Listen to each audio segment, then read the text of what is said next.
Hello friends, नमस्कार, जय जगन्नाथ। आपण समस्ते केमती अछंती? आशा करे समस्ते बहुत भलरे थिबे।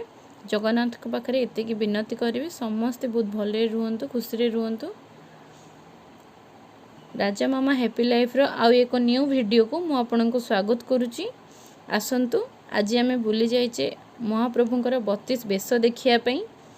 तो मु गोटे गोटे बेश आपण माननको सब किछि देखैबी, चलंतु।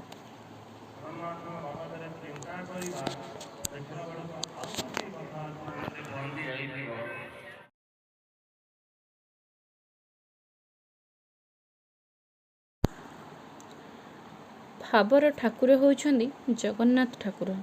आमे समस्ते जानिछे ओडिशा जगन्नाथ ठाकुरंक पई प्रसिद्ध। तांको 56 भोग और 32 बेश देखिया पई समस्ते दूर दूरांतरु आसंती। भोग टिके खाइया पई किए को कोणरु दौड़ी आसे। तो एटा होउची महाप्रभुंकर सुना बेश, जोटा कि आषाढ़ मास शुक्ल एकादशी रे अनुष्ठित होइथाय।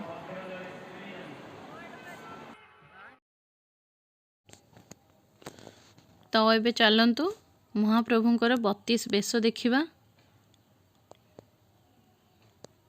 एटा होची तांको नव यौवन बेश। तो स्नान पूर्णिमा परे से माने 15 दिन पाखापाखि अणसरे रुहंती। तो से अणसर सरीबा शेष दिन से नव यौवन बेश होइकी भक्त माननकु दर्शन दियंती। एटा होची तांको नवांग बेश। प्रत्येक वर्ष मकर संक्रांति पूर्व दिन महाप्रभुंकर ए नवांग बेश अनुष्ठित हुए। एटा होची कृष्ण बलराम बेश। भाद्रव मास कृष्ण पक्ष त्रयोदशी तिथि रे महाप्रभु माननकर कृष्ण बलराम बेश अनुष्ठित हुए।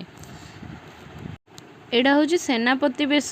प्रभु माननकर श्री अंगर सुरक्षा पई ठाकुर माननकु एही बेश रे अनुष्ठित करा जाय।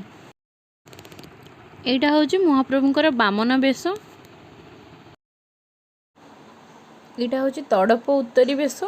स्नान समय रे ठाकुर माने एही बेश रे अवतीर्ण होंती। एटा होची महाप्रभुंकर गज उद्धार बेश। एटा माघ मास पूर्णिमा रे एही बेश को अनुष्ठित करा जाय। एटा होची जगन्नाथकर टाहिया लागी बेश। बहुत ही सुंदर देखा होचंदी महाप्रभुटी। एटा होची राजा राजेश्वरी बेश।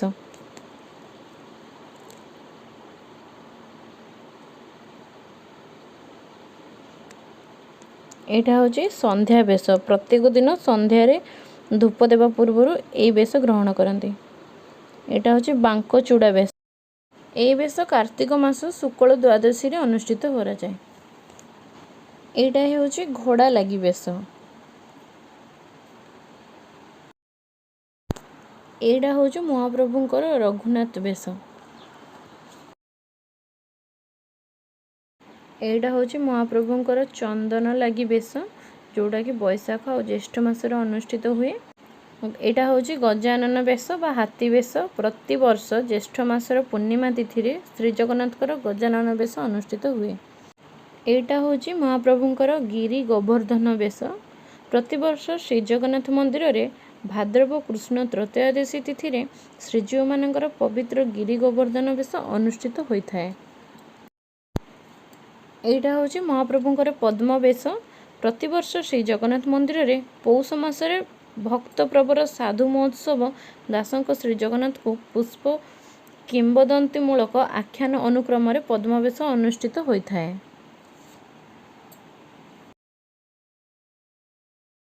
एटा होची महाप्रभुंकर नागार्जुन बेश। एटा होची महाप्रभुंकर पुष्पाभिषेक बेश। प्रत्येक वर्ष पौष पूर्णिमा दिन श्रीजीव माननकु पवित्र पुष्पाभिषेक रे अनुष्ठित करा जाय। एटा होची लक्ष्मी नारायण बेश। कार्तिक शुक्ल एकादशी तिथि रे महाप्रभु मानकर लक्ष्मी नारायण बेश रे अनुष्ठित करा जाय। एटा होची चाचेरी बेश। महाप्रभुंकर चाचेरी बेश। एटा होची तळिकिया बेश किंबा लक्ष्मी नृसिंह बेश। कार्तिक मास शुक्ल पक्ष चतुर्दशी तिथि रे महाप्रभुंकर लक्ष्मी नृसिंह बेश अनुष्ठित करा जाय। एटा होची मकर चौरासी बेश। प्रतिवर्ष मकर संक्रांति दिन श्रीजीव मानकर पवित्र मकर चौरासी बेश अनुष्ठित करा जाए। एटा होची आड़किया त्रिविक्रम बेश। प्रत्येक वर्ष कार्तिक मास शुक्ल त्रयोदशी तिथि रे महाप्रभुंकर आड़किया बेश अनुष्ठित करा जाए। एटा होची महाप्रभुंकर अवकाश बेश। प्रत्येक दिन सकाळ 6टा रु 6:30 भितर एई बेश को धारण करती। एटा होची महाप्रभुंकर बनभोजी बेश।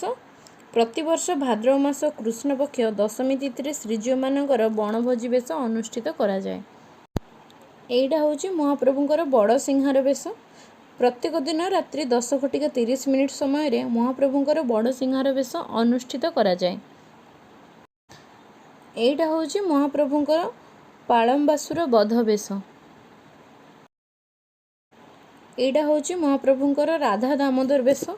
प्रतिवर्ष श्री जगन्नाथ मंदिर रे अश्विन मास शुक्ल पक्ष एकादशी ठारू कार्तिक शुक्ल दशमी पर्यंत प्रत्येक श्रीजीव मानकर पवित्र राधा दामोदर बेश अनुष्ठित करा जाए। ए बेशटी होची महाप्रभुंकर कालिय दळन बेश। प्रतिवर्ष श्री जगन्नाथ मंदिर रे भाद्रव कृष्ण पक्ष एकादशी तिथि रे श्रीजीव मानकर पवित्र कालिय दर्शन बेश अनुष्ठित करा जाए। एटा होची महाप्रभुंकर श्राद्ध बेश। महाप्रभु श्री जगन्नाथ पितृपुरुषों उद्देश्य वर्ष 3 दिन मार्गशीर चतुर्दशी दिन आदित्य काश्यप उद्देश्य, अमावस्या दिन दशरथ और कौशल्या उद्देश्य, प्रतिपदा दिन वसुदेव देवकी नंद यशोदा इंद्रद्युम्न और गुंडीचा देवी उद्देश्य श्राद्ध बेश दीपदान करती। आपण मानक जदि आम वीडियो भल लगुच लाइक करंतु, कमेंट करंतु, शेयर करंतु। आउ जदि प्रथम थर पई आछंती सब्सक्राइब करंतु। आपण मानक भल पाइबा दियंतु। Thank you.